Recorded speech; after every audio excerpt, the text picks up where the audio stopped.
I'm a part of the One Democratic State campaign, which is a Palestinian-led initiative to begin to replace the one apartheid state that already exists between the Mediterranean and the Jordan River with a democratic state of equal rights for all its citizens. And it comes out from kind of a new analysis that we're not in a conflict. A conflict is a certain kind of situation where two sides or more disagree about something or fight about something. And then the way you resolve a conflict is they come together, they negotiate, they find compromises, and then you get to some kind of a resolution. But Zionism is a form of settler colonialism. Settler colonialism is an idea that is not new in the academic world. There's a journal of settler colonialism. There's been hundreds of articles about settler colonialism. But the concept of settler colonialism has not really penetrated into the wider public discourse about Palestine.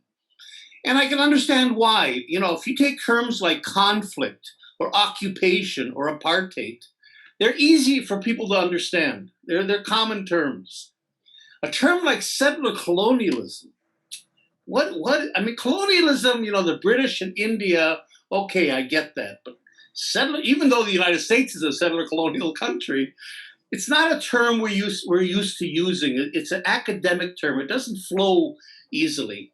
And what it leads to is a kind of resolution, which is decolonization. The only way you resolve a colonial situation is through decolonization. Well, what is that?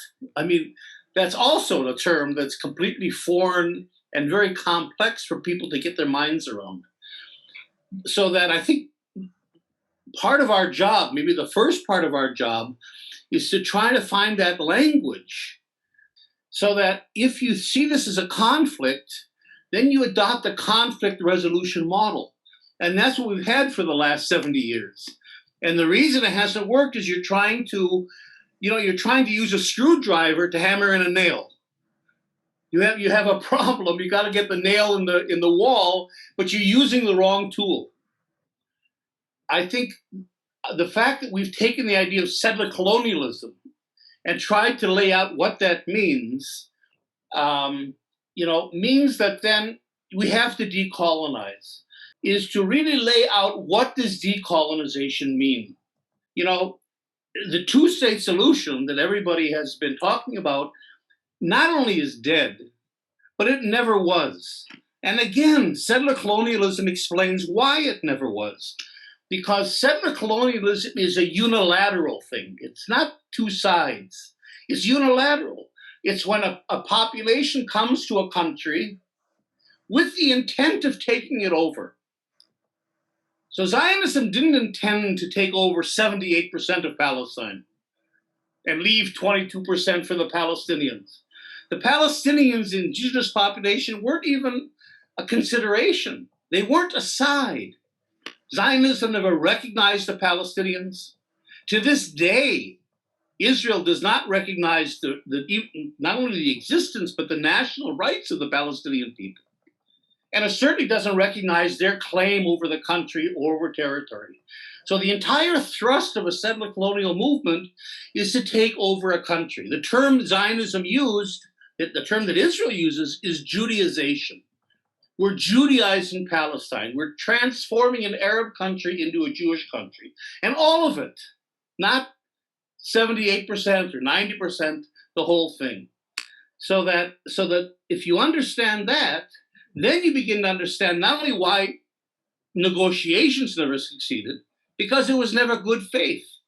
Because a colonial movement is not going to really negotiate with the indigenous population in good faith to give up land that it covets, that it has the power to take. Why would it do that? And so that the two-state solution never was. And we see it today very clearly with settlements and talk of annexation, and actual annexation of East Jerusalem and so on.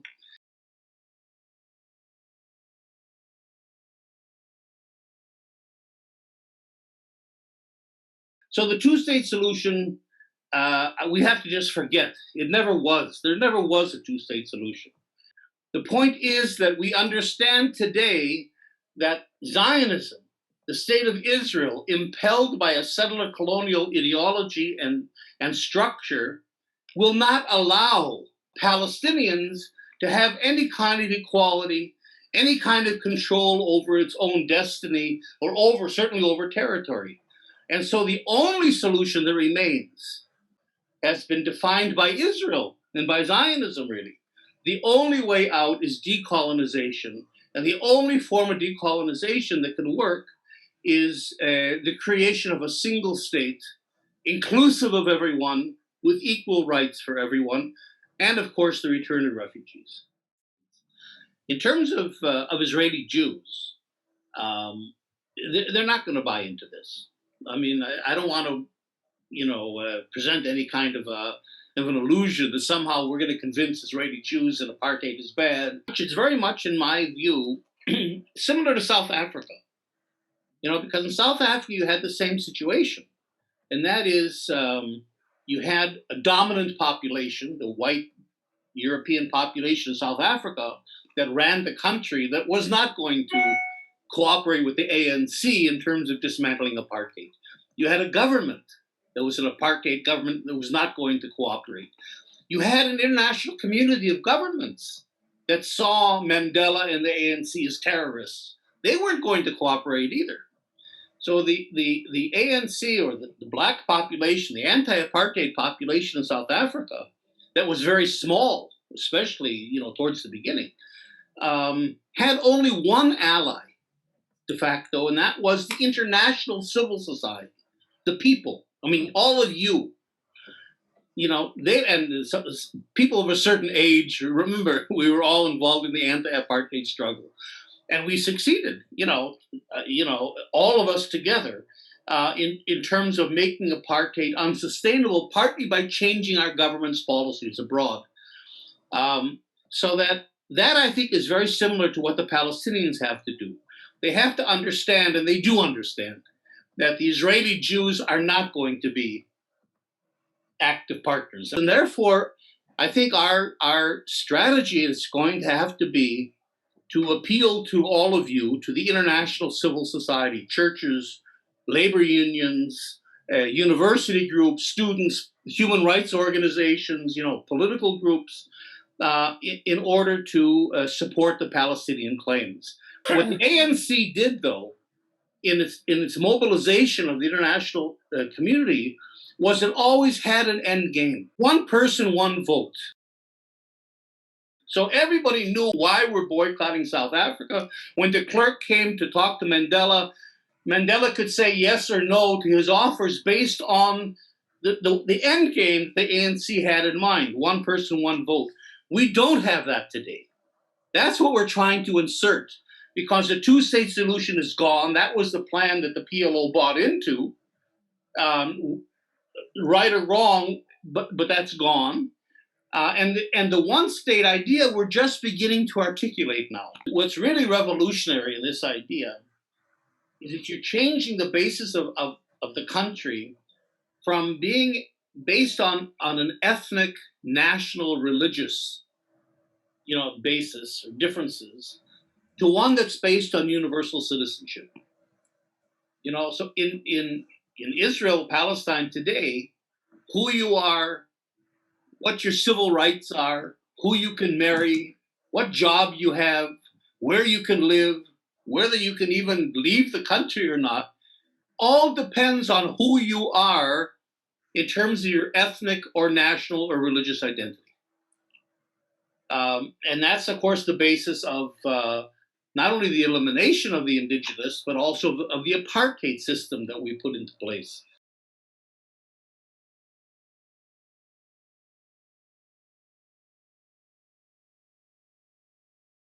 So you have to just get rid of all that. That part of a big part of decolonization is dismantling all these structures of domination and control and separation.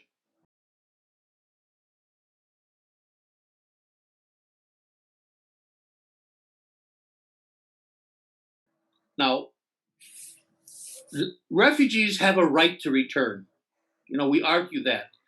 But in the logic of our plan, in the logic of citizenship, there's a whole other set of rights that they have laid on top of that. And that is that the refugees are our citizens.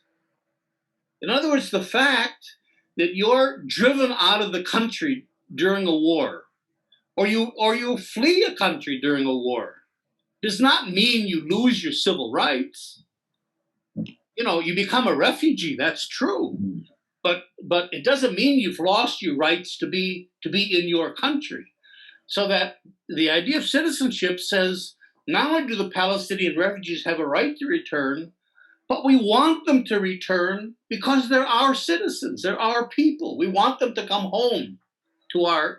So you see, there's that. It goes beyond simply an argument or a legal case to the fundamental right of a citizen to live in his or her country. Actually, if you get into it, it's very practical. The possibility of the refugees actually returning. There's a well-known Palestinian geographer named Salman Abu Sita, who's done a lot of work on land issues and refugee issues in Palestine. And he's found that 85% of the land taken from the Palestinians in 1948 is still available. So it's true, as a refugee, you're not going to come back to your own home. Your own home is probably gone. But you can come back to the part of the country where you come from. Don't forget, this is a traumatized population for the most part. A lot of them have lived under violence for generations. They're traumatized. They're underemployed. They're undereducated, many of them. And so, there has to be, they can't just come back and become an underclass in the society. We have to reintegrate them. So if you actually get into the nitty-gritty, which is very exciting, I mean, the whole idea of building a new society is actually, I don't see it as a threat to Israel. I see it as a challenge to all of us, including Israelis. You find out that actually it's not only just the return of the refugees, but it's very doable. You can't have any kind of program of peace and reconciliation and justice without the refugee issue being addressed squarely. In other words, equal rights already changes the relationship between the colonizers and the colonized. The whole idea of individual rights obviously means a parity.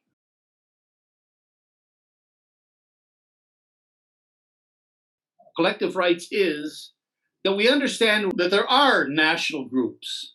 Palestinian Arabs, Israeli Jews, for better or for worse, are national groups. And there are other important groups here. There's different ethnic groups, there's different religious groups in the country. And so our idea also, of course, is we have to recognize, in addition to being a democracy with universal citizenship, that we're also a pluralistic, multicultural country. And we have to respect that as well. So in our plan, we say that you have your right to your collective identity. You can keep your identities, you can keep your institutions, you can keep your rituals and your holidays and all of that within the framework of a democracy, which is very much like the United States and in other countries. Just simply a pluralistic democracy. This whole idea of a common civil society, a new civil society, a new political economy. And here's where I think this is one of the end points of decolonization. That is, not only have you dismantled all the colonial structures and created a new polity and a new society where people can begin to integrate and live together in equality and so on, but you're also creating a new national, if you want to put it that way, a state-based identity. Like, for example, in Jordan. I mean, Jordan is an absolutely artificial country. It was created with a pencil by the British.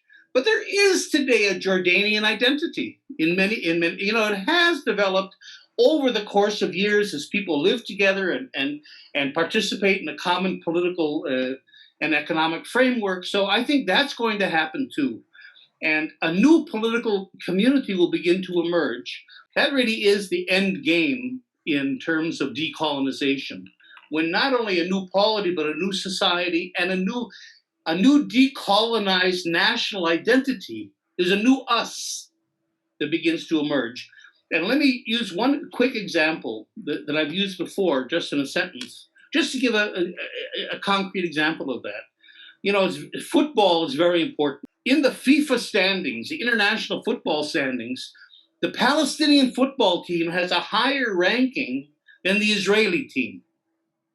But neither have succeeded in getting into the World Cup. Can you imagine if the combined teams, actually there's a film called Gold Dreams that you might look at, the 2006 World Cup, where Palestine got very close to getting in, the Palestinian national team. But imagine if together our team, you know, gets into the World Cup, the kind of nation building that would generate. So I think what we have to do is provide that framework and those structures and that parity where all this can happen, and then let it happen. And I think personally in the younger generation, I think we're going to get to a kind of a normalization quicker than we expect. You know, the young generation moves on fairly quickly, and I think that's the optimistic part of our plan. You know, I write in my book, War Against the People, about what I call global Palestine. And that is that in many ways, Israel over Palestine is a microcosm of the global north over the global south.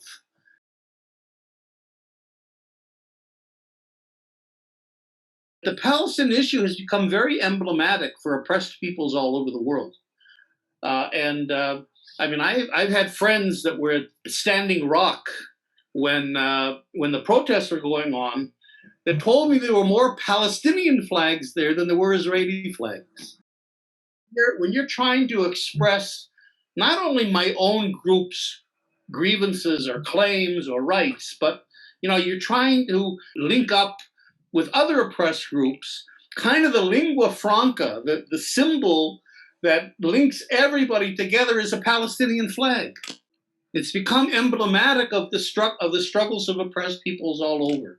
Our struggle has a lot to contribute to the struggles of other peoples. You know, the United States is a settler colonial country. So certainly, not only the Black Americans, but certainly the Native Americans, you know, have a lot in common with the Palestinians, decolonizing the United States. And then I go further, and I talk in my book, War Against the People, about a need for a global decolonization, that we're all living. I mean, the ultimate intersectionality is that we're all living under the same oppressive neoliberal capitalist system. And so in a sense, all of us are in the same boat. And we have to decolonize and try to find, you know, what is our equivalent of the one-state solution globally? How do we replace this capitalist regime globally with something else? So I think there's direct ties from the Palestinian struggle, peoples in our region, and then peoples all over the world, and then the entire struggle for for a decolonization globally. Of course, we've got to accept the fact that the Zionist movement was a settler colonial movement. In other words, the problem wasn't that Jews wanted to live here. Jews have come here for hundreds of years. Palestinians have always accepted Jews. And Jews were a part of the indigenous Palestinian communities. That wasn't the problem, the Jews coming here. The problem was that Zionism said not only that we're coming here, but this land belongs to us exclusively.